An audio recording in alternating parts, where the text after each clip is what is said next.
In the roaring heart of Los Angeles sports arena, a cocky young champion was about to turn jeers into bait. A celebration of martial arts tradition turned combustible when Joe Louis mocked Chuck Norris's legendary kicks and dared him to prove they were real. Chuck Norris wasn't your typical Hollywood star. For years, he was a six-time world karate champion, known for his precision roundhouse kick that humbled opponents long before it became a cinematic trademark. When Joe Louis taunted and challenged him in front of thousands, he had no idea he was inviting a masterclass. Chuck's calm acceptance and surgical counter would trigger a collision between arrogance and discipline that electrified the arena. What began as showboating bravado would become a public lesson in humility. The martial arts world and every spectator in that stadium would never be the same after Chuck Norris unleashed one perfect spin kick. Before we jump back in, tell us where you're tuning in from, and if this story touches you, make sure you're subscribed, because tomorrow I've saved something extra special for you. The Los Angeles sports arena crackled with electric anticipation on this sweltering July night in 1985. Neon lights slashed through artificial fog, casting an otherworldly glow across the packed house. Every seat was filled shoulder to shoulder, the crowd a living, breathing entity of its own. Men with mullets and women with teased hair pressed against the barriers, their faces painted with expectation. The smell of popcorn, beer, and the faint tang of sweat hung in the air. This was the West Coast Martial Arts Championship, the most prestigious tournament in America, where reputations were forged and legacies were destroyed in the blink of an eye. At the center of it all stood the eight-sided cage, bathed in spotlight, waiting like an altar for its sacrifices. Metal barriers separated the combatants from the fans, but nothing could contain the raw energy surging through the building. Banners plastered the walls, Budweiser, Coca-Cola, and promotional posters for upcoming action films. This was the golden age of martial arts in America, when fighters could become celebrities overnight, and movie stars were expected to actually know how to fight. Ladies and gentlemen, the announcer's voice boomed through speakers, cutting through the din. Welcome to the championship finals.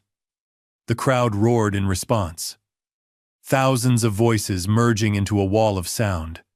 In the front row, barely visible among the VIPs and industry executives, sat Chuck Norris.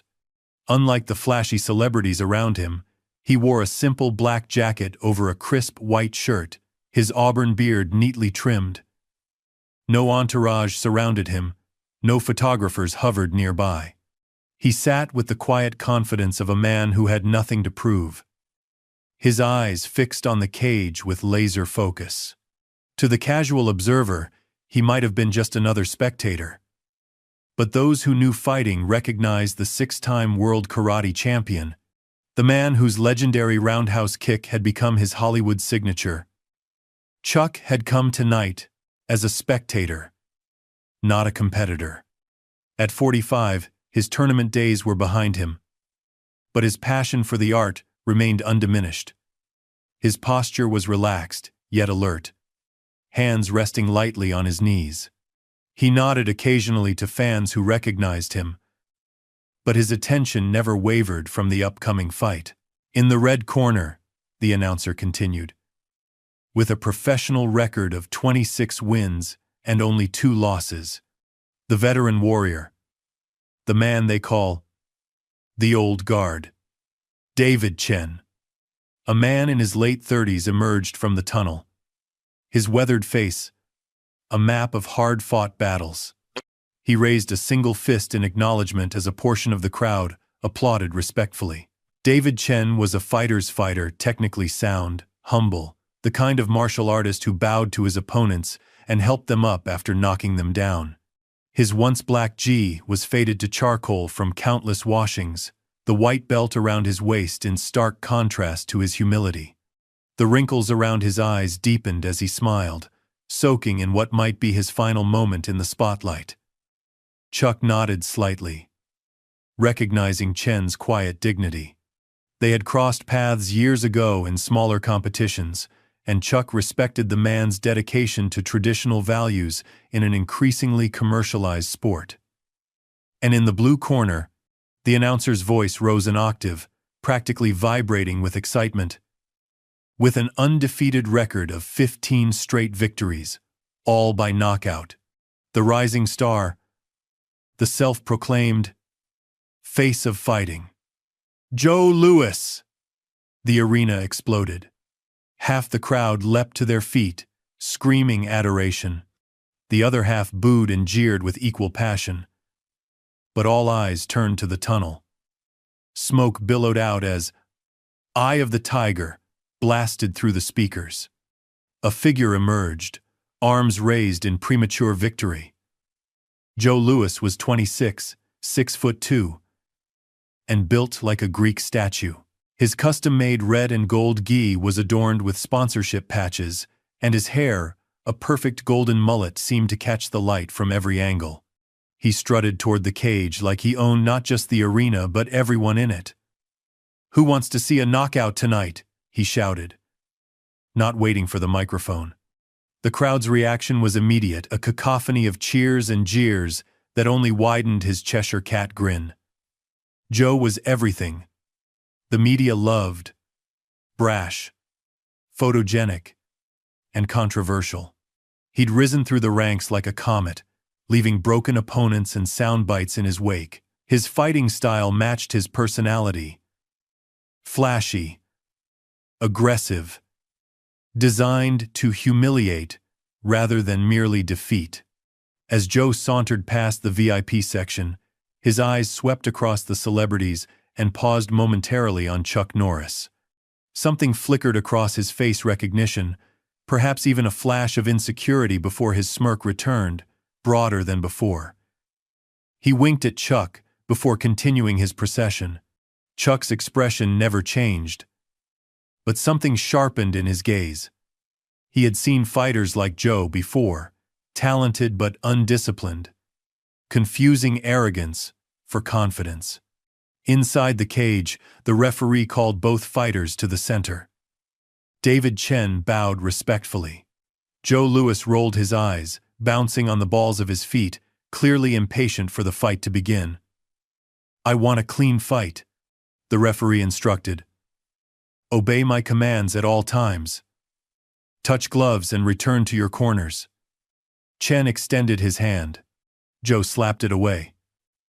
"Save the respect for after I put you to sleep, old man," Joe said, loud enough for the front row to hear. The crowd's reaction split the arena boos, clashing with cheers as Joe backpedaled, playing to his fans. Chuck leaned forward slightly in his seat, recognizing the disrespect for what it was: not strategy, but character revealed. The bell rang. Chen approached cautiously, hands high in a traditional guard. Joe circled, light on his feet, a predator toying with prey. The first minute was a dance, Chen probing with measured jabs, Joe slipping them with exaggerated ease. "Come on, Grandpa," Joe taunted. "My grandmother hits harder than that." Chen remained focused, ignoring the psychological warfare. But Joe was more than just talk. When he struck, it was with lightning speed, a front kick to the chest that sent Chen stumbling backward. The crowd gasped at the display of power. "That's one," Joe shouted, playing to the cameras. "How many can you take before you fall?" Chen recovered, circling more cautiously now. His eyes betrayed the first flicker of doubt. In the front row, Chuck watched with growing concern. Chen was a good fighter, but Joe was younger, faster, and fueled by a hunger that bordered on cruelty. The fight continued, Joe landing strikes with increasing frequency. Midway through the first round, he caught Chen with a spinning back fist that dropped the older fighter to one knee. "Stay down if you're smart," Joe taunted, strutting around the cage. "I'm just getting started." Chen pushed himself up, blood trickling from a cut above his eye. The referee checked on him, but Chen waved him off, determined to continue. In that moment, something changed in Joe's demeanor. His showmanship gave way to something darker, a desire not just to win but to break his opponent's spirit before his body. He pressed forward with savage intensity, forcing Chen against the cage. "This ain't a dojo, old man," Joe hissed, close enough that only Chen and those nearest the cage could hear. "This is my world now." A flurry of strikes followed a jab to the nose, a cross to the temple, an uppercut to the chin. Each one landed with surgical precision. Chen's legs buckled, and he collapsed to the mat. The referee dove between them, waving his arms to stop the fight. Joe didn't wait for the official announcement. He leaped onto the cage, arms raised, soaking in the adulation of his fans. "Who's next?" he bellowed. Medical staff rushed to Chen's side, checking his vitals, helping him into a sitting position. The veteran fighter sat dazed, blood streaming down his face, the reality of the defeat sinking in. Chuck watched impassively as the medics attended to Chen. The veteran in him recognized Joe's skill, but the man in him was troubled by the lack of respect. Joe jumped down from the cage and grabbed the microphone from the announcer, his chest heaving with exertion and adrenaline, but his smile never faltering. "That's how you end a career, folks," he crowed, pointing at Chen, who was being helped to his feet. "The old way is done. This is fighting for the new generation." The crowd's reaction was mixed enthusiastic cheers from some sections, uncomfortable silence from others. Joe fed off both, turning in a circle to take in the crowd's energy. Then his eyes landed on Chuck Norris again. Something calculated flickered across his face. The smirk widened as he saw an opportunity too tempting to resist. In the cage, David Chen limped toward the exit, supported by medics. Joe Louis circled the perimeter, a king surveying his domain, unaware that the true test of his character was about to begin. Joe Louis paced the cage like a caged tiger, sweat glistening on his chest, victory pumping through his veins. The overhead lights caught the golden sheen of his hair as he spun to face the crowd once more. Microphone clutched in his hand like a weapon. His chest heaved with exertion, but his voice rang clear and confident through the arena speakers.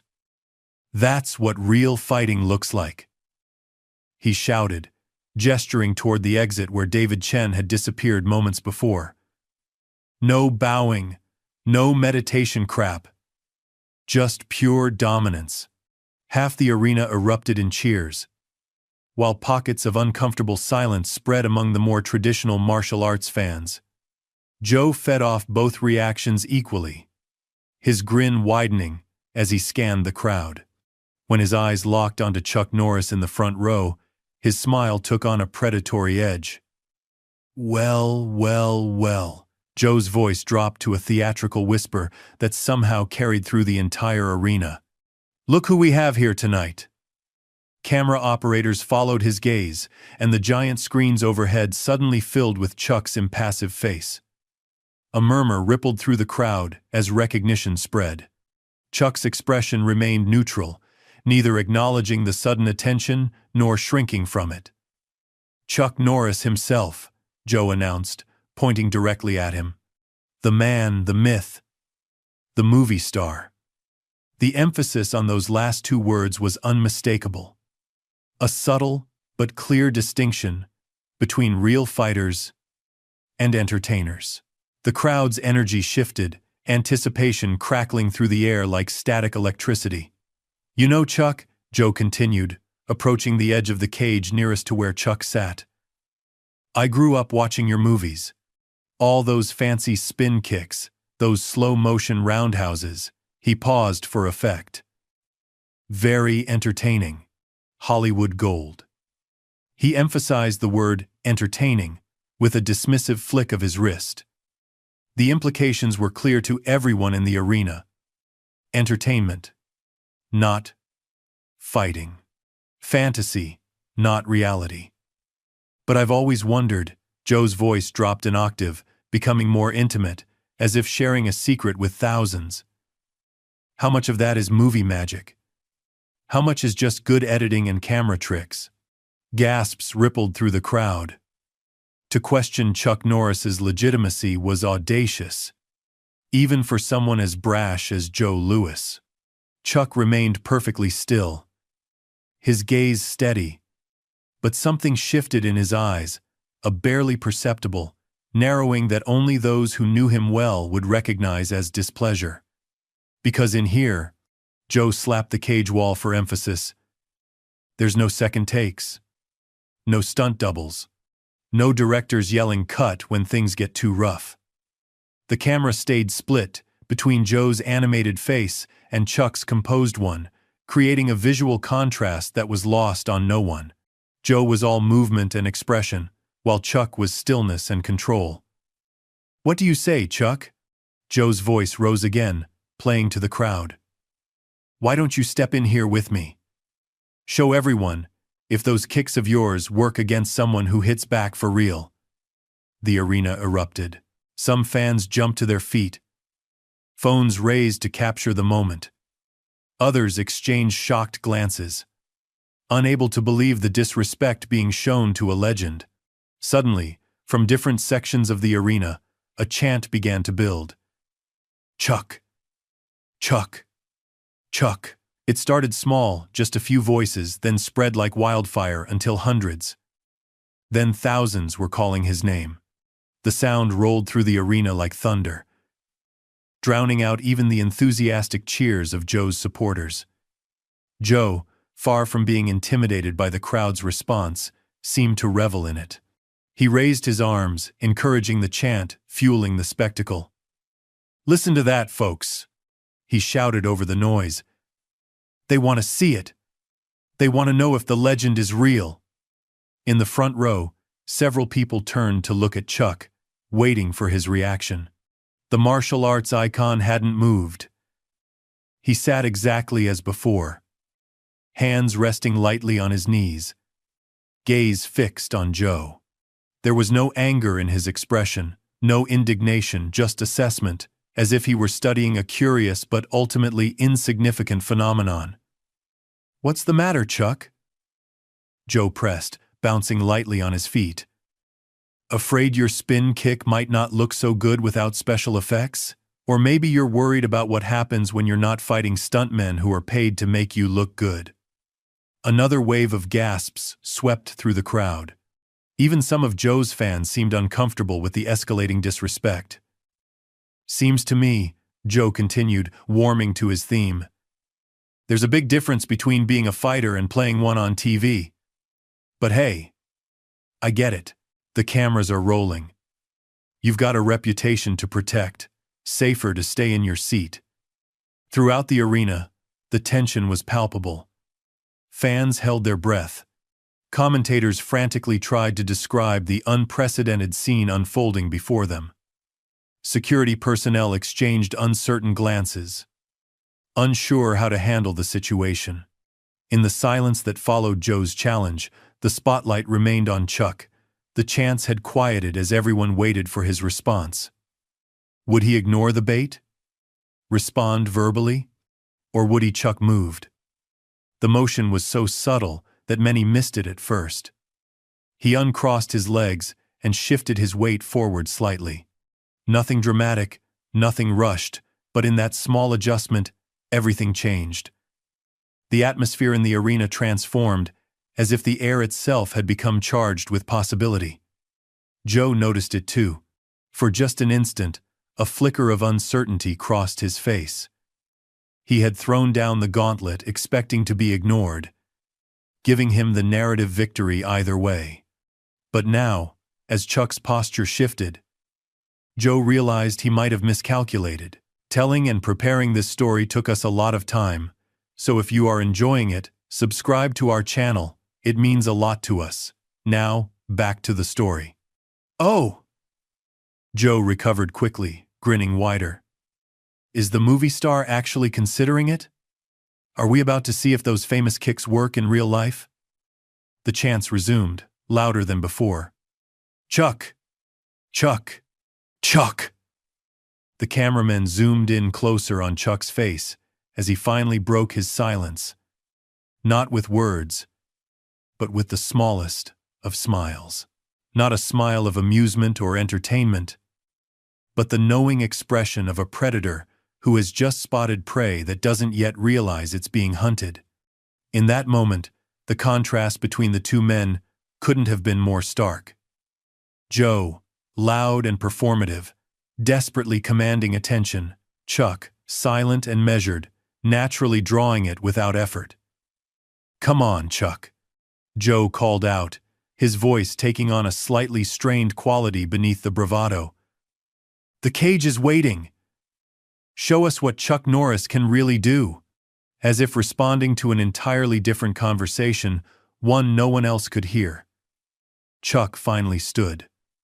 The motion was fluid, unhurried, yet somehow inevitable, like the rising of the tide. He shrugged off his jacket and handed it to a nearby security guard. The arena fell into stunned silence, a collective held breath. This wasn't part of the program. This wasn't planned. This was something raw and real happening before their eyes, a moment they would tell their grandchildren about decades later. Joe Louis, for all his bravado, hadn't expected this. The confident smirk flickered momentarily as Chuck began to move toward the cage. But he recovered quickly, grabbing the microphone again. "Well, would you look at that?" he shouted, his voice carrying a thin edge of nervous energy. "Chuck Norris is actually coming down. Someone check if there's a director somewhere." Yelling "Action!" the joke fell flat in the electric silence. All eyes were on Chuck as he moved with fluid grace toward the cage steps. No rushing, no hesitation, just the measured pace of a man who knew exactly what he was doing. In the announcer's booth, frantic discussions were taking place. This wasn't scheduled. There were insurance considerations, regulations, but no one dared step in front of Chuck Norris as he approached the cage door. Joe bounced on his feet, playing to his fans, trying to maintain the illusion of control. "Let's hear it for Chuck Norris, everyone. The man's got guts. I'll give him that." But the energy had shifted. The crowd sensed it. The commentators felt it. Even the cameramen, trained to remain detached, couldn't help but get caught up in the moment. Something momentous was about to happen. A collision not just of bodies, but of philosophies. Old school versus new. Respect versus arrogance. Substance versus spectacle. The cage door opened. Chuck Norris stepped through. The die was cast.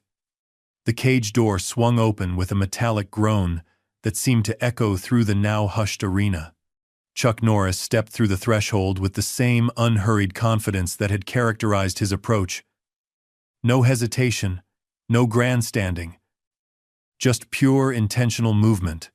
He wore no flashy entrance robe, no custom gi like Joe's, just the white shirt he'd been wearing in the audience, sleeves now rolled up to reveal forearms corded with muscle that belied his 45 years.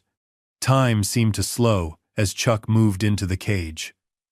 The overhead lights caught the auburn highlights in his beard, the calm determination in his eyes. Where Joe had bounded in earlier like an excitable puppy, Chuck entered like a silent predator, economical in motion, wasting nothing, commanding attention without demanding it. The contrast between the two men could not have been more striking. Joe, younger by nearly 20 years, all flash and swagger, bouncing from one foot to the other, unable to stay still. Chuck, composed and centered, each step deliberate, each breath controlled, his presence filling the cage not through theatrics but through sheer force of character. "Ladies and gentlemen," the announcer's voice broke through the silence, a slight tremor betraying his surprise at this unplanned turn of events. "It appears that Chuck Norris has accepted Joe Louis's challenge." The crowd erupted again, cell phones raised high to capture the historic moment. In the press section, sports writers frantically scribbled notes, knowing they were witnessing something unprecedented. The regular rules of promotion and scheduled bouts had been cast aside. This was fighting in its purest, most primal form, a direct response to a public challenge. Security personnel conferred frantically at the edge of the platform, but none dared interrupt what was unfolding. The tournament director whispered urgently into a walkie-talkie, but his eyes never left the cage. This was either a catastrophe or the greatest promotional moment in the tournament's history, and no one was quite sure which. Inside the cage, Joe Louis's cocky grin remained plastered across his face, but a new tension had appeared around his eyes. He'd thrown out the challenge as a publicity stunt, never truly expecting it to be accepted. Now, faced with the reality of Chuck Norris standing across from him, something flashed behind his eyes. A momentary glimpse of the boy who had once admired the very man he had just insulted. But Joe was nothing if not committed to his persona. He couldn't back down now. Not with thousands watching in person and millions more about to see the footage. He raised the microphone again, determined to maintain control of the narrative. "Well, well. The movie star's actually got some guts," he called out, playing to the crowd. "Somebody better call his agent. I don't think this was in his contract." The joke fell flat in the electric atmosphere. Joe sensed it and pushed harder, circling Chuck like a shark, microphone still clutched in his hand. "No cameras? No stunt coordinator? You sure you're in the right place, Chuck?" His voice carried a forced lightness that didn't quite mask the nervous energy underneath. "This isn't a movie set. This is real fighting." Throughout Joe's monologue, Chuck remained silent. He simply stood in the center of the cage, watching Joe with the patient focus of a man who had seen countless fighters come and go, who had faced opponents in real combat when Joe was still in diapers. There was no anger in his gaze, no resentment at the disrespect, only assessment. The calculating look of a master, taking the measure of a student who had yet to learn the most important lessons. The referee, sensing the unprecedented nature of the moment, approached cautiously. "Mr. Norris," he began, his voice low. "This isn't an official bout. There are regulations, insurance considerations." Chuck acknowledged him with the slightest nod, but said nothing. His silence seemed to speak volumes. This was between him and Joe now, beyond the realm of regulations and paperwork. Joe tossed the microphone to a cornerman and began a more exaggerated warm-up routine, throwing flashy combinations at the air, each punch and kick more theatrical than practical. It was a performance meant to intimidate, to showcase his speed and power. "Hope you stretched before coming in here, Chuck," Joe called out, launching into a spinning hook kick that whistled through the air.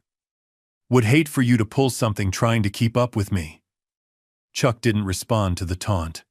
Instead, he simply raised his hands into a classic guard position.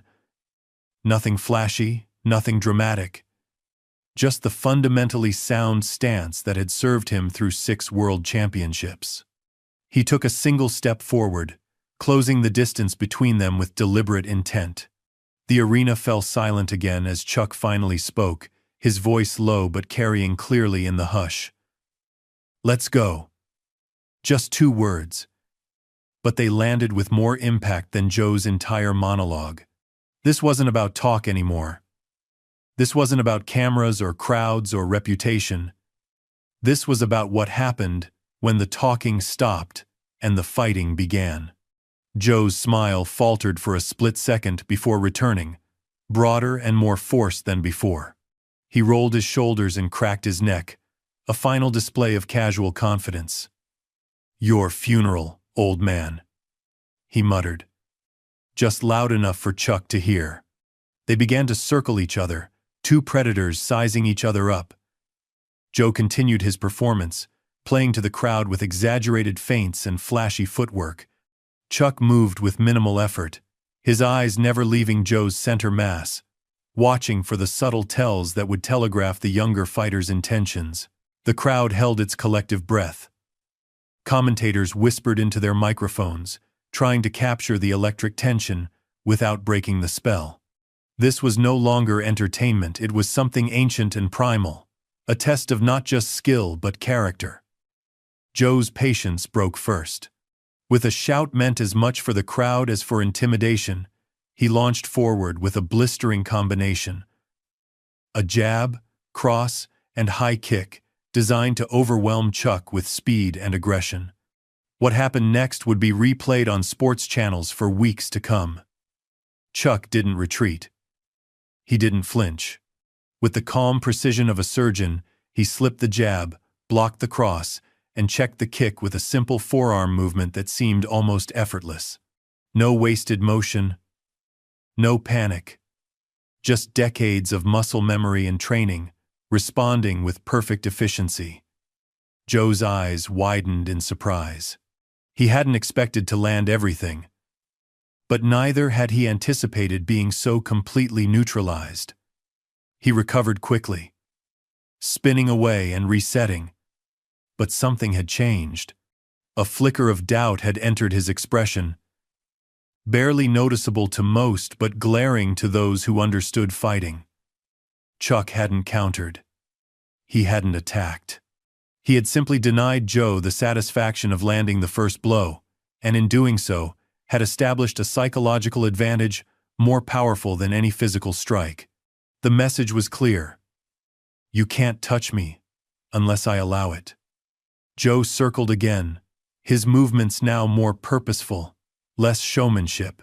The smirk remained, but it had hardened into something more determined, more focused. He jabbed again, testing Chuck's defenses, looking for openings. Chuck parried easily, his movements minimal and precise. Still, he hadn't thrown a single strike of his own. He was waiting, watching, allowing Joe to exhaust himself both physically and emotionally. "Fight back," Joe growled, frustration beginning to edge into his voice. "Or are you just going to dodge all night?" In response, Chuck simply raised an eyebrow, a gesture so subtle yet so dismissive that it drew an involuntary murmur from the crowd. Without words, he had questioned Joe's worthiness as an opponent, challenged his very understanding of what fighting truly meant. The taunt landed more effectively than any physical blow.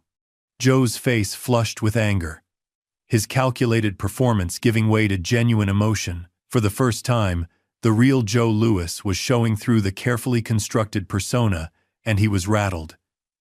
"Come on," Joe shouted, launching another flurry of attacks, each one faster and harder than the last. His technique began to suffer as emotion took over, strikes becoming wider, more telegraphed.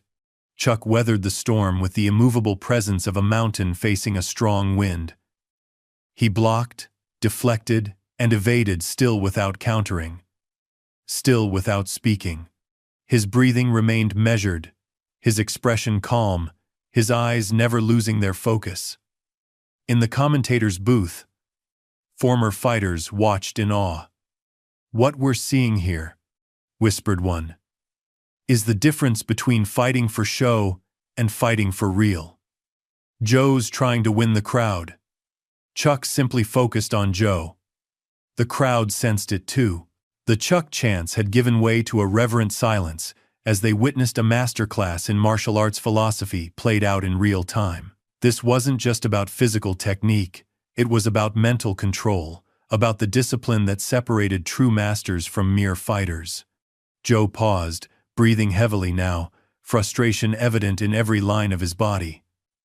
Sweat poured down his face, his perfect hair now plastered to his forehead. He had thrown dozens of strikes, each one neutralized with seemingly minimal effort.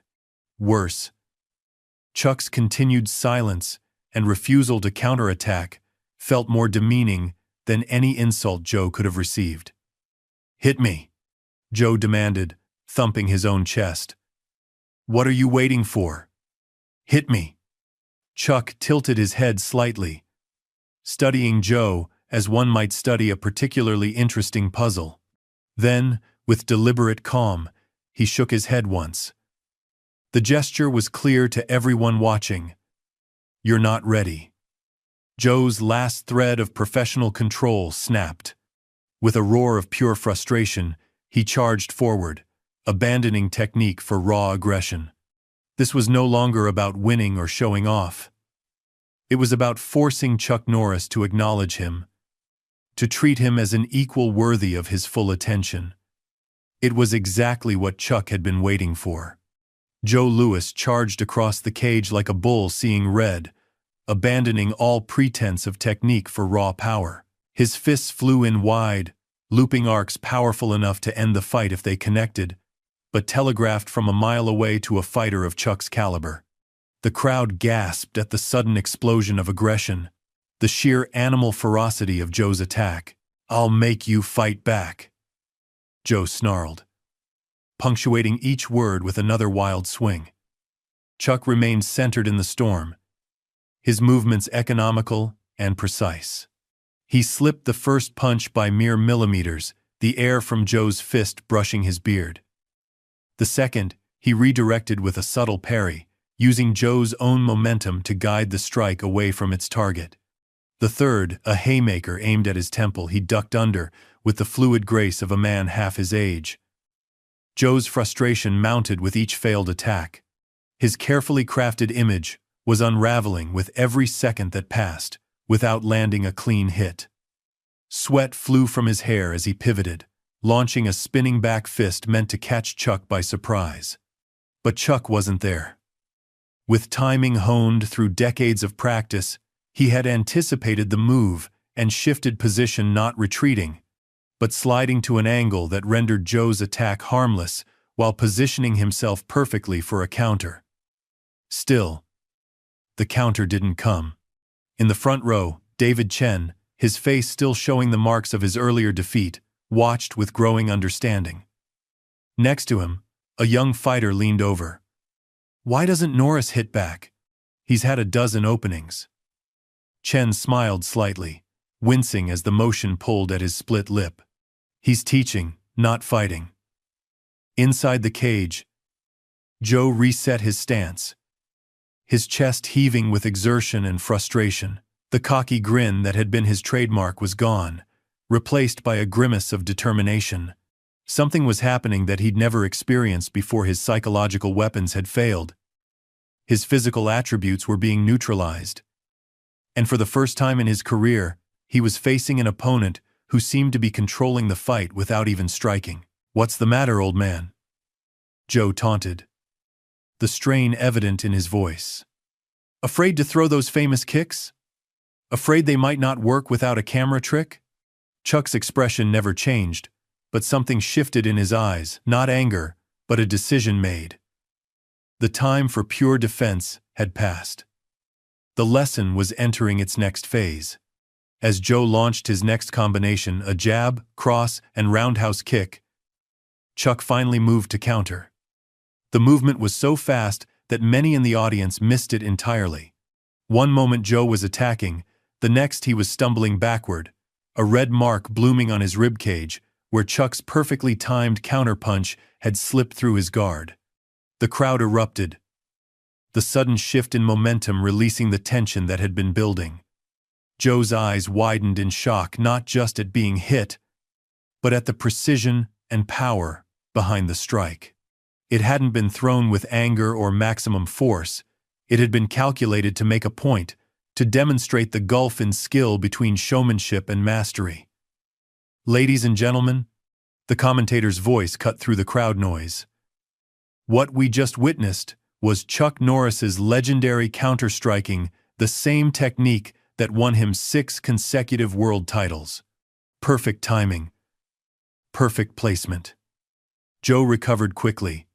His pride stung more than his body. The flash of shock in his eyes hardened into determination. This was no longer about humiliating a movie star. It was about survival against a legitimate threat. He circled more cautiously now, respect reluctantly entering his stance and movement. Gone were the theatrical feints and unnecessary flourishes. Joe Louis was finally fighting like a professional, not a performer. "That's one," Joe said, his voice low and controlled. "Let's see if you can do it again." Chuck didn't respond verbally. He simply resumed his ready position, hands raised, balance perfect, the same fundamentally sound stance he had taught thousands of students over the years. In that moment, he wasn't just fighting Joe Louis. He was representing an entire philosophy of martial arts that emphasized substance over style, discipline over display. Joe attacked again, this time with more technical precision. A probing jab, followed by a legitimate combination designed to test Chuck's defenses rather than overwhelm them. It was the approach of a fighter who had reassessed his opponent and adjusted accordingly. Chuck nodded slightly, acknowledging the improvement. Then he demonstrated why he was still the master. As Joe's combination unfolded, Chuck's counters came with surgical precision. A check to the jab, a slip of the cross, and then a counter-strike delivered with such perfect timing that it caught Joe between movements when he was most vulnerable. Again, the hit wasn't delivered with maximum power. It wasn't meant to knock Joe out, but to educate him. Each strike was a sentence in a larger lesson about respecting the art, about understanding the difference between fighting for applause and fighting with purpose. Joe staggered slightly, genuinely surprised by the speed and accuracy of the counter. For a man who had built his career on being the faster, more dynamic fighter, it was a humbling moment to be beaten to the punch by someone nearly 20 years his senior. In the commentator's booth, the analysts were beside themselves. What we're seeing here is exactly why Chuck Norris was considered the greatest counter-striker in karate history. One explained. It's not about age or strength, it's about timing, about seeing opportunities that other fighters miss. The other commentator nodded. And notice what he's doing. He's not trying to hurt Louis. He's systematically dismantling his technique, exposing the flaws in his approach. This isn't a fight, it's a master class. In the cage, Joe wiped sweat from his brow, reassessing his strategy. The confident smirk was completely gone now, replaced by the intense concentration of an athlete who suddenly realized he was outmatched, but refused to concede. Lucky counter? Joe muttered, more to himself than to Chuck. Chuck's only response was to slightly adjust his stance, preparing for the next exchange. His breathing remained measured, his focus unwavering. Where Joe was showing the physical and emotional strain of the unexpected challenge, Chuck looked as if he could continue this demonstration indefinitely. Joe attacked again, and again Chuck countered, each time with different techniques, each time targeting different openings, each time demonstrating another aspect of fighting that Joe's flashy style had neglected. A check to the leg here, a counter to the body there. A subtle off-balancing that left Joe momentarily vulnerable. None of the strikes were delivered with knockout power, but their cumulative effect was devastating, not just physically, but psychologically. Joe was being taken apart, not by strength or speed, but by skill and experience, by a deeper understanding of the very art he had claimed to represent. The crowd sensed the shift in momentum. The Chuck chants resumed, growing louder with each successful counter. Even some of Joe's dedicated fans were now watching in awe as a legend demonstrated why he had earned his reputation long before Hollywood came calling. In a desperate attempt to regain control, Joe resorted to his specialty, the spinning heel kick that had become his signature, the move that had ended many of his previous fights. He launched into it with everything he had, his body twisting in a perfect arc, leg extended like a scythe, meant to separate Chuck's consciousness from his body.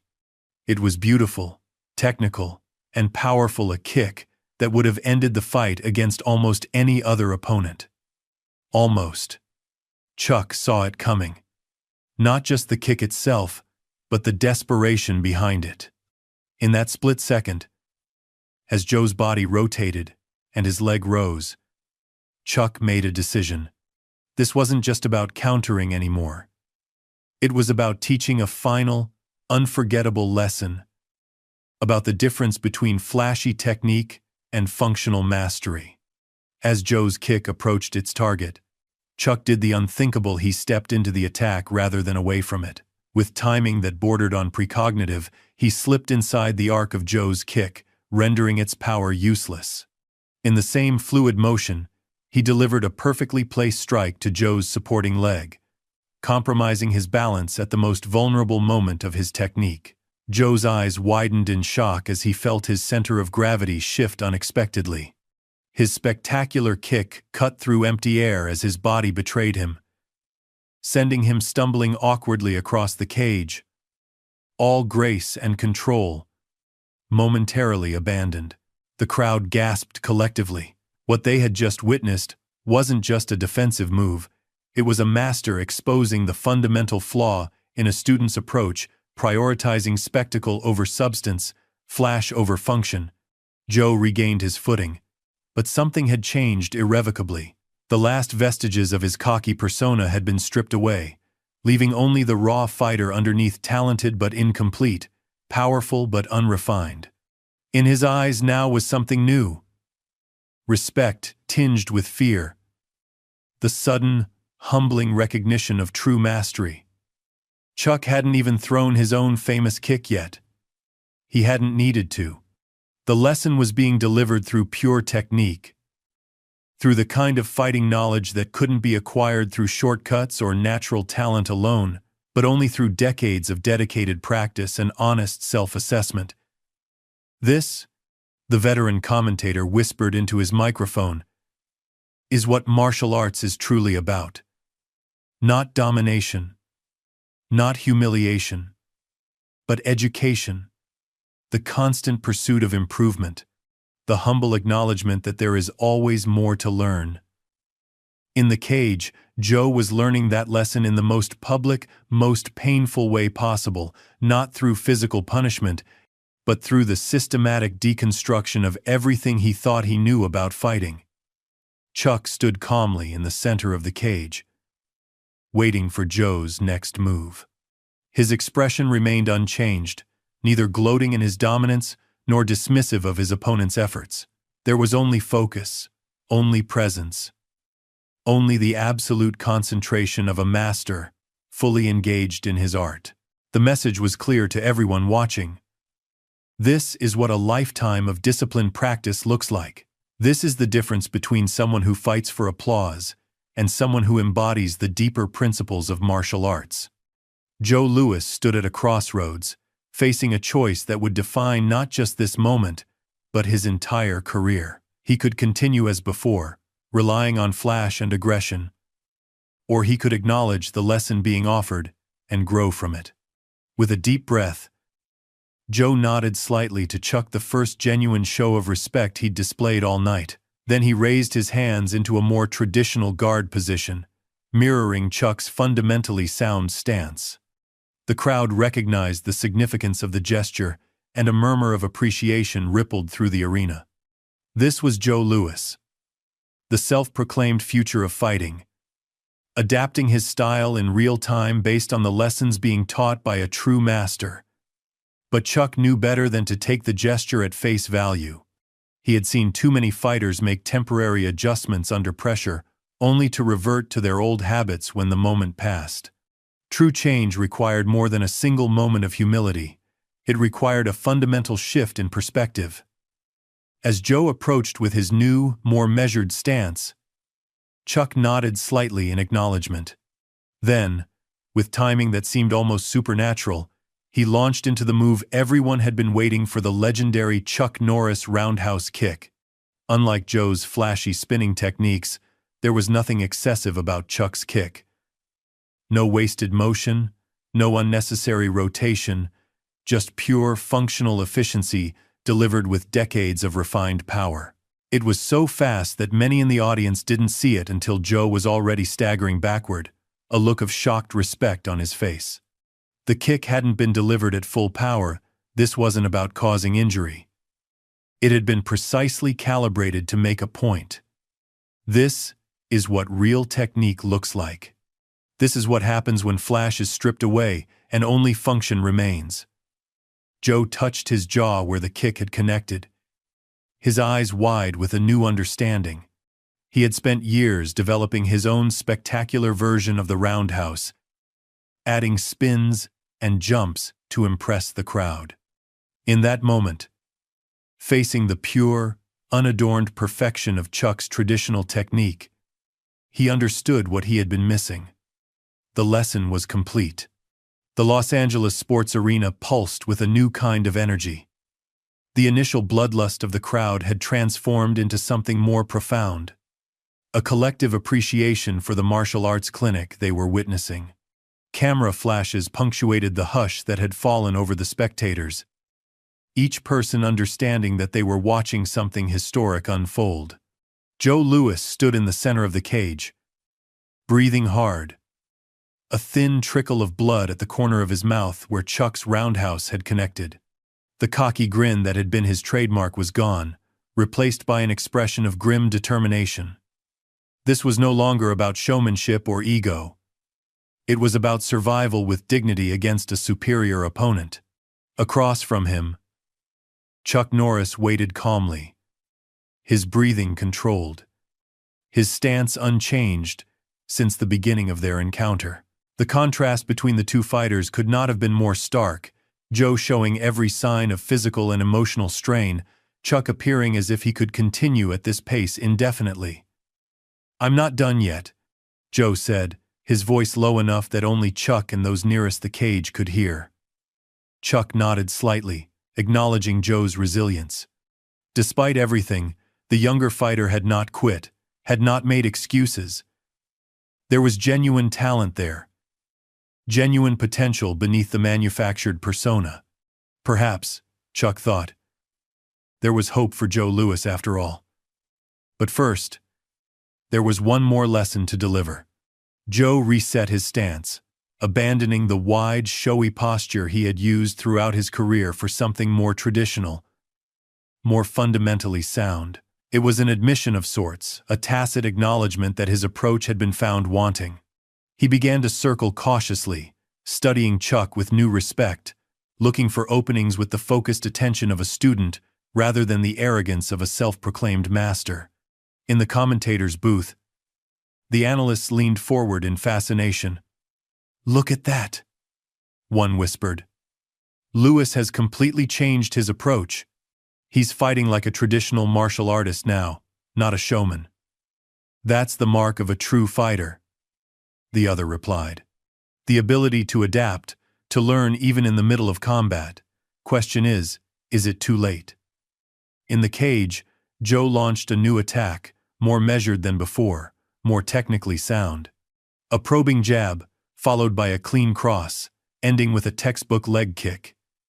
Each movement was executed with precision rather than flash, focused on effectiveness rather than appearance.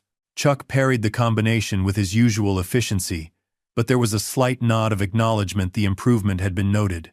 He countered with a short, sharp jab that caught Joe on the chest, just enough to create distance and reset the engagement. "Better," Chuck said, breaking his silence for only the second time. "Much better." Something flickered in Joe's eyes. Pride, perhaps, at earning even this small praise from a legend. But there was something else, too. A dawning realization that this was what he had been missing throughout his meteoric rise. Not just technique, but mentorship. Not just victory, but growth. The crowd sensed the shift in dynamic, the subtle transformation from a grudge match into something more meaningful. The Chuck chants had given way to appreciative murmurs as the audience recognized they were witnessing not just a fight, but a transformative moment in a young fighter's journey. Joe attacked again, building on the foundation of his previous attempt. This time, he incorporated elements of Chuck's style, the economy of movement, the perfect balance, the focus on function over form. It wasn't a perfect imitation, but it showed an ability to learn, to adapt, to evolve. Chuck defended smoothly. But this time Joe managed to graze him with a follow-up strike, not enough to do damage, but enough to demonstrate improvement. A ripple of appreciative applause spread through the crowd. This was no longer about seeing a cocky youngster get his comeuppance. It was about witnessing the real-time evolution of a fighter under the ultimate pressure. Joe's confidence grew. Not the manufactured bravado of before, but something more substantial, the quiet self-assurance that comes from honest effort and incremental improvement. He pressed forward with renewed purpose, stringing together combinations that showed genuine technical merit. Chuck continued to defend and counter, but there was a subtle shift in his approach as well. He was no longer simply neutralizing. He was guiding, creating openings that tested Joe's adaptation, challenging him to recognize and exploit opportunities that a less experienced fighter would miss. It was teaching through combat, the oldest, most direct form of martial arts instruction, passed down through generations from master to student. For a brief, transcendent moment, both fighters and audience were elevated beyond the spectacle of sport into something timeless. The pure transmission of knowledge through action, the wordless communication of wisdom earned through decades of dedicated practice. Then Joe made his move. Perhaps it was inevitable, the lure of the spectacular too deeply ingrained to be abandoned completely. Perhaps it was strategic, a calculated risk based on the belief that only something unexpected could penetrate Chuck's perfect defense. Or perhaps it was simply pride, a final attempt to prove that his style had merit after all. Whatever the reason, Joe suddenly launched into his signature technique, the spinning heel kick that had defined his career, the move he had spent countless hours perfecting. But this time, it was different. This time, it incorporated the lessons learned in the heat of combat. The unnecessary flourishes were gone, the showboating eliminated. What remained was the pure, functional core of the technique, executed with genuine technical skill. It was beautiful to behold power and precision in perfect harmony. Joe's body rotating like a top, generating centrifugal force that transferred into his extended leg as it arced toward Chuck's head. In that suspended moment, as Joe's kick sliced through the air, something like respect flickered across Chuck's face. The kid had learned. Not completely, not perfectly.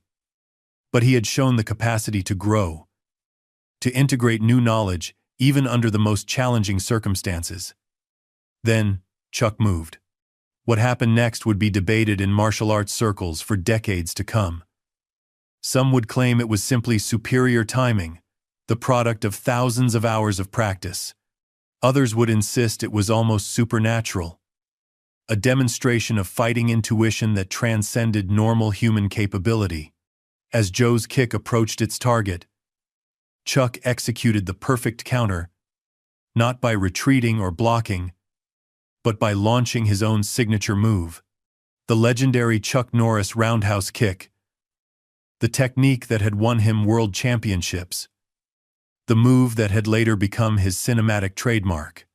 The two kicks met in midair, youth versus experience, spectacle versus substance, the future facing the past. There was a moment of perfect symmetry. Both fighters suspended in space, legs extended, bodies rotating. A tableau of martial arts excellence that caused the entire arena to hold its collective breath. Then physics took over.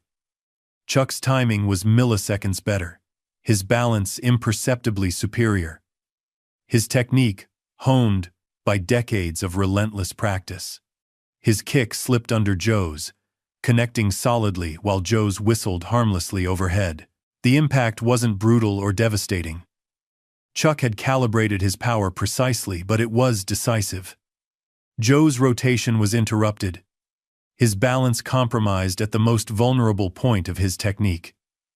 For a heartbeat, he seemed to hang, suspended, defying gravity through sheer determination. Then, he fell. Not dramatically, not violently, but with the quiet finality of a lesson conclusively delivered. He hit the mat with a soft thud that somehow echoed through the silent arena more powerfully than any crash or bang could have. Chuck immediately stepped back, making no move to press his advantage, offering no triumphant gesture to the crowd. He simply returned to his ready stance, waiting to see if the fight would continue. Joe lay on his back for a moment, staring up at the arena lights, the reality of what had just happened sinking in. He had thrown his best technique improved by the very lessons Chuck had been teaching him and still found himself on the canvas. Not because of superior strength or speed, but because of superior mastery, superior understanding, superior discipline. The referee moved in, prepared to start a count, but Joe was already moving. Not rushing, not scrambling, but rising with deliberate dignity. He got to his feet, touched the spot where Chuck's kick had connected, and then did something no one in the arena expected. He bowed. It was a proper bow, formal and respectful, the kind traditional martial artists perform to acknowledge a master. The gesture contained volumes, recognition, respect, gratitude for the lesson taught and received. The arena erupted, not with bloodthirsty cheers or vengeful satisfaction, but with genuine appreciation for what they had witnessed, a moment of transformation, a public acknowledgement of the true spirit of martial arts that transcended winning and losing. Chuck returned the bow, his expression solemn but his eyes conveying something unspoken acknowledgement of Joe's potential. Recognition of his courage, perhaps even a hint of what might be possible if the young fighter continued on this new path.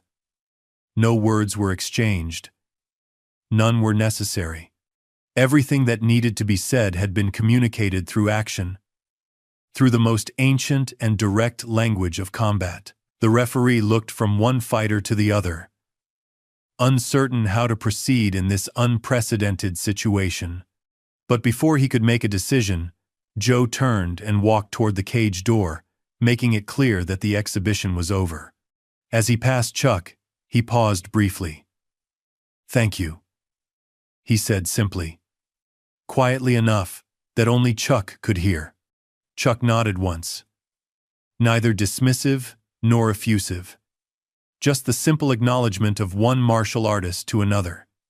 Joe continued to the cage door and exited, disappearing down the tunnel that led to the locker rooms. There was no tantrum, no excuses, no attempt to salvage his ego with hollow explanations. He left with more dignity than he had entered, with perhaps the most important victory of the night. In the center of the cage, Chuck remained still for a moment, the eye of the hurricane as the crowd's reactions swirled around him. He had come tonight as a spectator and found himself a reluctant teacher.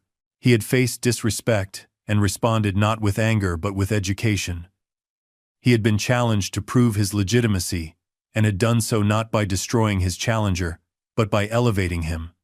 Without fanfare, without celebration, Chuck turned and walked to the same exit Joe had used.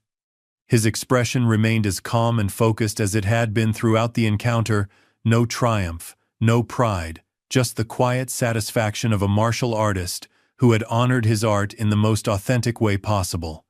As he disappeared from view, the crowd's cheers followed him, transformed from the bloodlust of spectacle into something more profound appreciation for a demonstration of what martial arts, at its core, was truly about.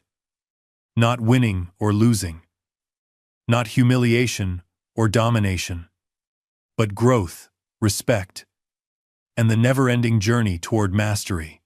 The locker room corridor was a stark contrast to the electric atmosphere of the arena, concrete walls, fluorescent lighting, and a silence broken only by the distant echo of the crowd still processing what they had witnessed. Chuck Norris walked unhurriedly down the hallway, his footsteps measured and even his breathing already returned to normal despite the exertion of the impromptu bout. Ahead of him, Joe Louis sat alone on a bench outside the main locker room, head bowed, still in his fight gear.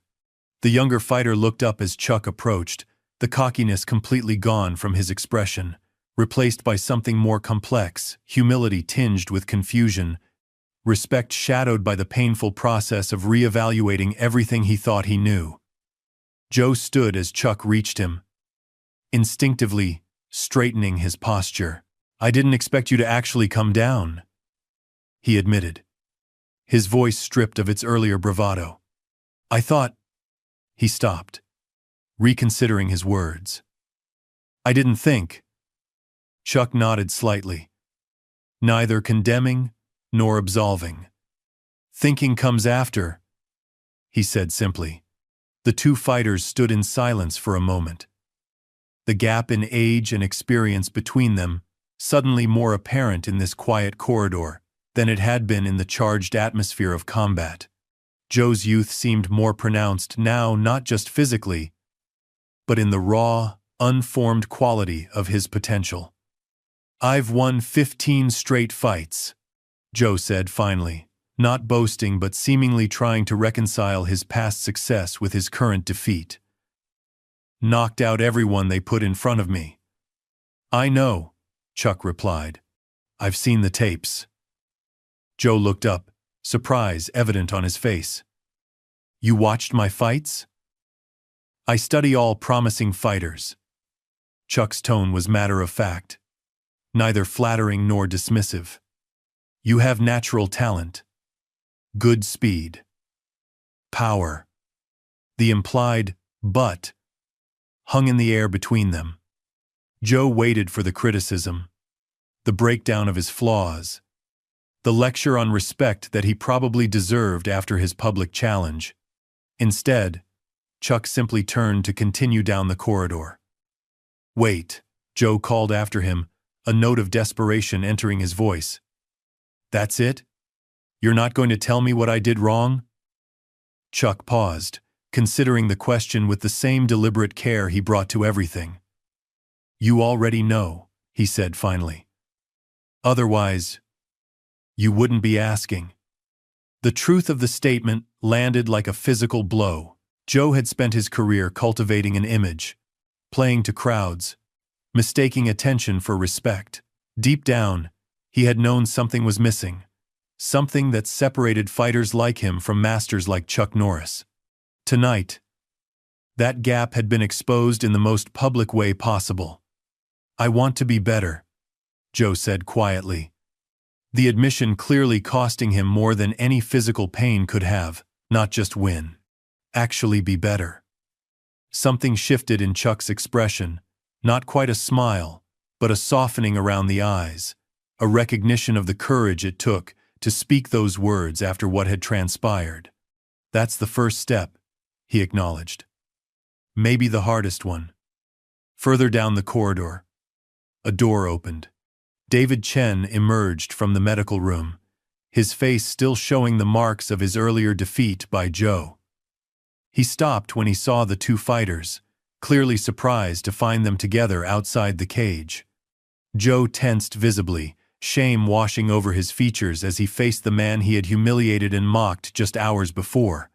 The contrast between his treatment of Chen and Chuck's treatment of him could not have been more stark. Arrogance versus instruction, humiliation versus education.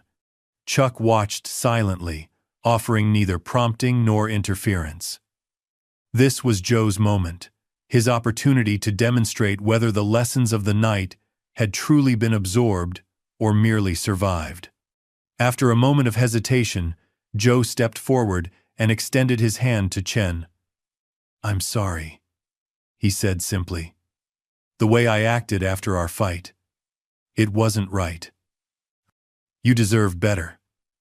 Chen studied Joe's face, searching for sincerity, perhaps expecting to find the same mocking smirk that had accompanied his defeat. Finding only genuine remorse, he accepted the handshake. "We all have things to learn," he said with quiet dignity. "Some lessons are harder than others." Something flickered in Chen's eyes. Not forgiveness exactly, for that would take time, but recognition. The beginning of a bridge across a chasm that Joe himself had created. Chen looked past Joe to Chuck, a question in his expression. "He's learning," Chuck said simply, and Chen nodded, understanding the significance of those two words coming from someone of Chuck's stature. The path is long, Chen replied, addressing both Chuck and Joe. But worth walking. He touched his bruised face gently, a physical reminder of the evening's events. Perhaps we'll meet again when the journey has progressed further. The exchange was brief but profound, a microcosm of the larger transformation taking place, the first concrete evidence that Joe's change might be more than temporary. As Chen continued past them toward the exit, a group of tournament officials rounded the corner, clipboards in hand, expressions a mixture of concern and excitement. "Mr. Norris," the lead official began, slightly breathless.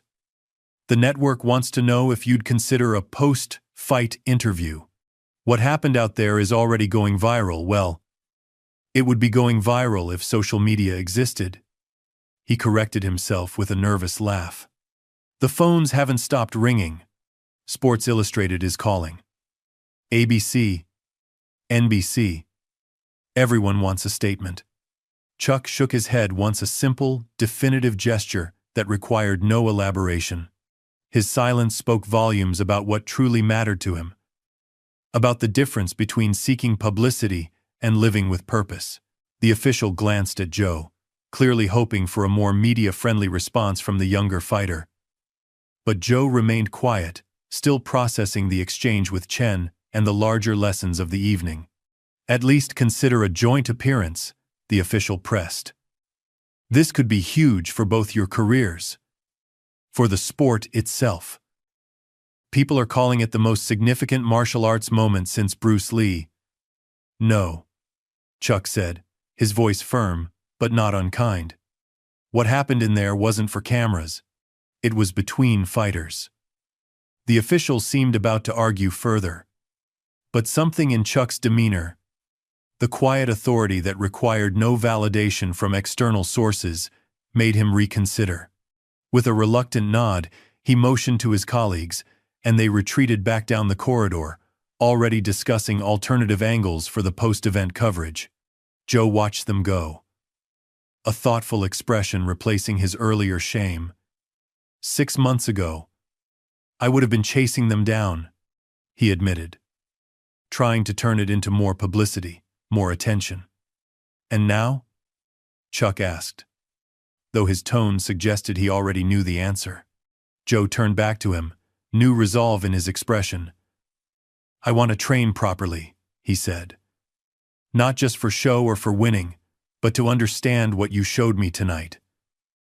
To earn real respect, not just attention."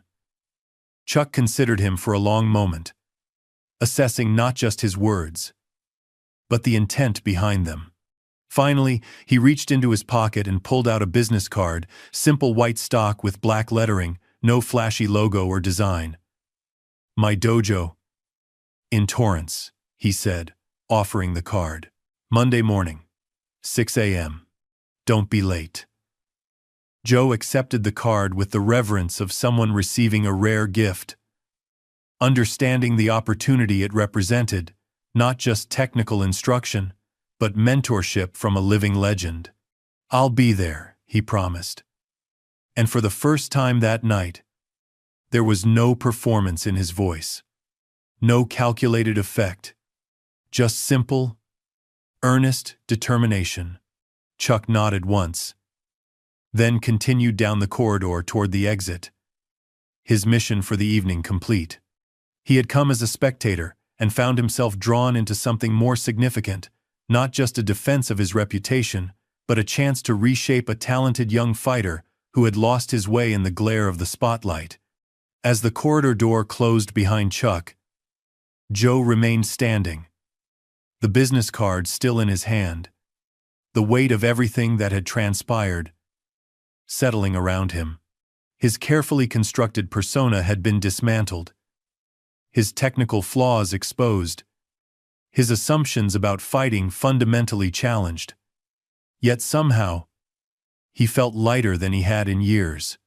The exhausting effort of maintaining his cocky image, of constantly proving himself through dominance and disrespect, had been replaced by something more sustainable, the humble recognition of how much he still had to learn, the clear path forward that came with accepting his limitations. From the locker room doorway, a voice interrupted his thoughts. "Guess you're not the hotshot you thought you were, huh?" It was Mike Sullivan, another fighter on the tournament roster, a mid-tier competitor who had always resented Joe's meteoric rise. There was vindictive satisfaction in his tone, the unmistakable pleasure of seeing someone brought low. A month ago, Joe would have responded with a cutting insult, would have used his verbal skills to humiliate Sullivan just as he had used his physical skills to humiliate opponents in the cage. The muscle memory of arrogance twitched within him, the familiar words rising to his lips. Instead, he looked at the business card in his hand, thinking of the example Chuck had set, responding to disrespect not with more disrespect, but with quiet dignity and self-control. "You're right," Joe said simply. "I've got a lot to learn." Sullivan blinked, clearly thrown by the unexpected response. He had been preparing for a confrontation, not a concession. Without Joe's reactivity to feed on, his own aggression seemed suddenly hollow and misplaced. "Whatever," Sullivan muttered, unable to gain satisfaction from a target who refused to behave as expected. He retreated back into the locker room, leaving Joe alone with his thoughts once more. It was a small moment, insignificant compared to the public display in the cage, but in some ways even more meaningful proof that the change had begun to take root, that the lesson wasn't just about fighting technique, but about how to move through the world with greater awareness and self-control. Meanwhile, in the arena, the crowd was still buzzing with excitement, replaying the unprecedented events they had witnessed. Commentators struggled to put the experience into words, to capture the significance of what had transpired between the brash young fighter and the legendary master. "What we saw tonight," the veteran commentator was saying, "transcended sport."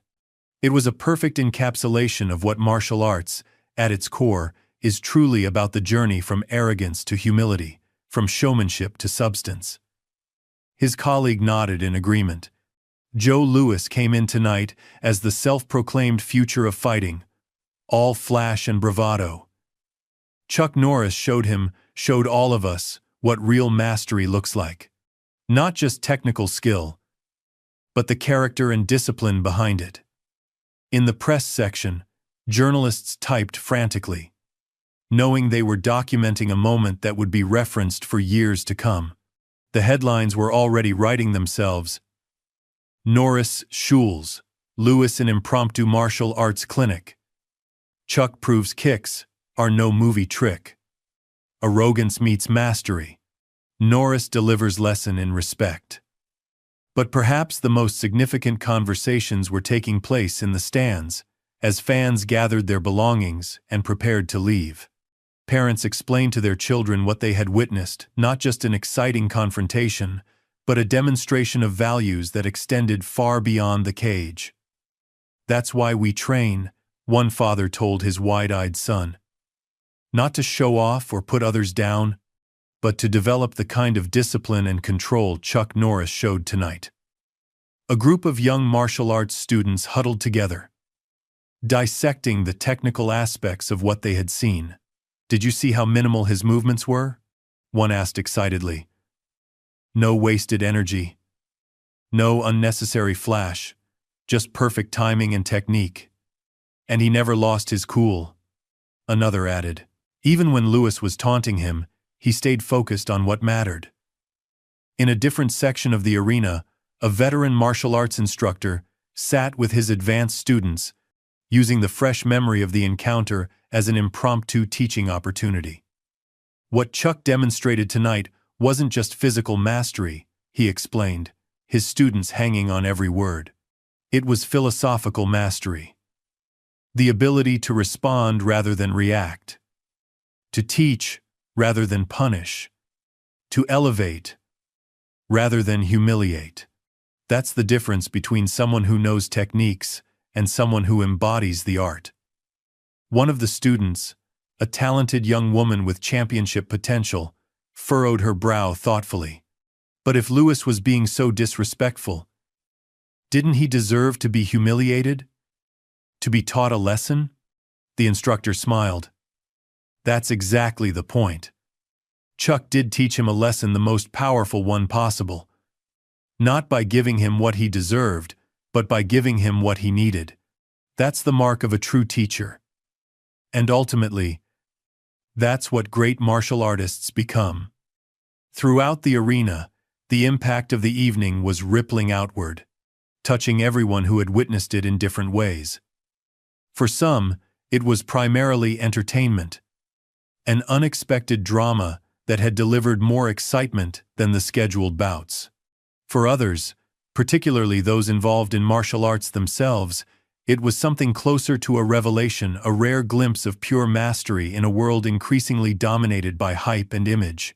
3 months later, the West Coast Martial Arts Championship returned to Los Angeles.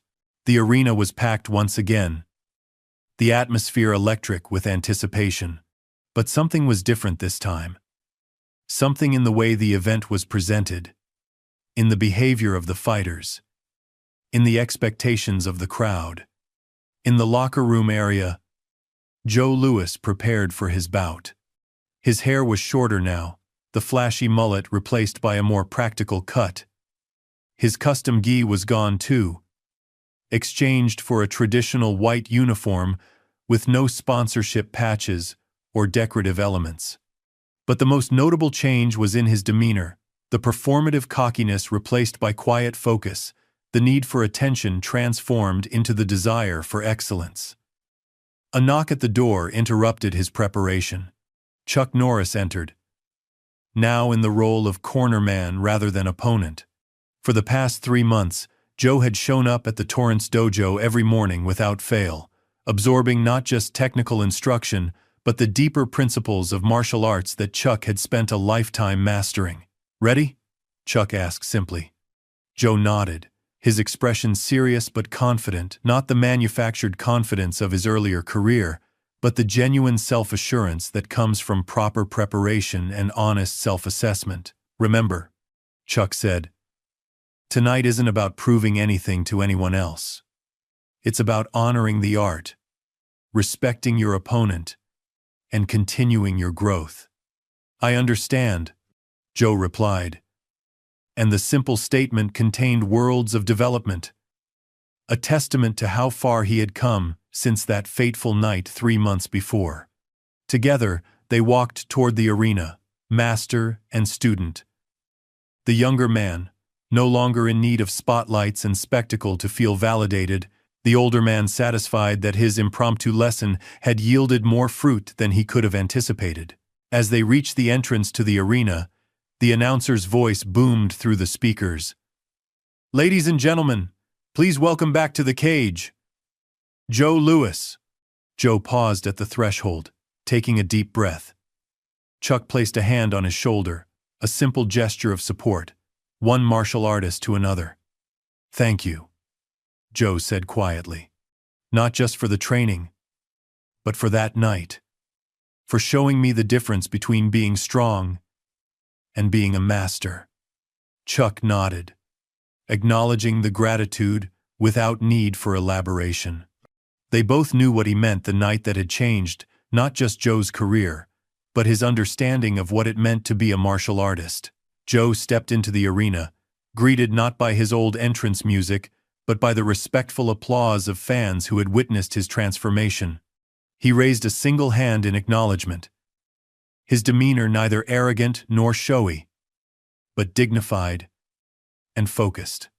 In that moment, as he approached the cage where his next challenge awaited, Joe Louis embodied the lesson that Chuck Norris had taught him 3 months before, that true strength lies not in dominating others, but in mastering oneself.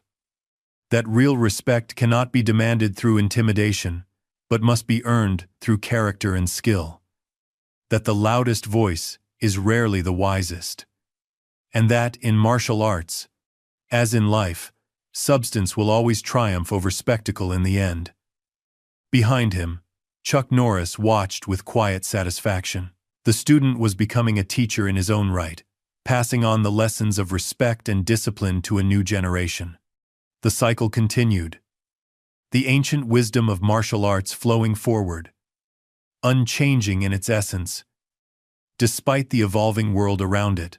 And that, perhaps, was the greatest victory of all. Not what happened in the cage that night, but what continued to happen long after the lights had dimmed and the crowd had gone home. The enduring power of respect, discipline, and humility, passed from master to student, from generation to generation, preserving the true heart of martial arts in an age increasingly fixated on image over substance. In the end, it wasn't about who could throw the flashiest kick or talk the biggest game. It was about who could walk the long, difficult path of self-improvement with patience and perseverance. It was about understanding that the journey never ends, that there is always more to learn, and that the greatest opponent any martial artist will ever face is not across the cage, but in the mirror. That was the lesson Chuck Norris taught Joe Louis that night in Los Angeles. That was the true art behind the fighting. That was the silent power of the master. Up next, we have 2 more incredible stories that are waiting for you. Just click the image you want to watch and it will take you there. If you enjoyed this video, make sure to subscribe. It would mean a lot.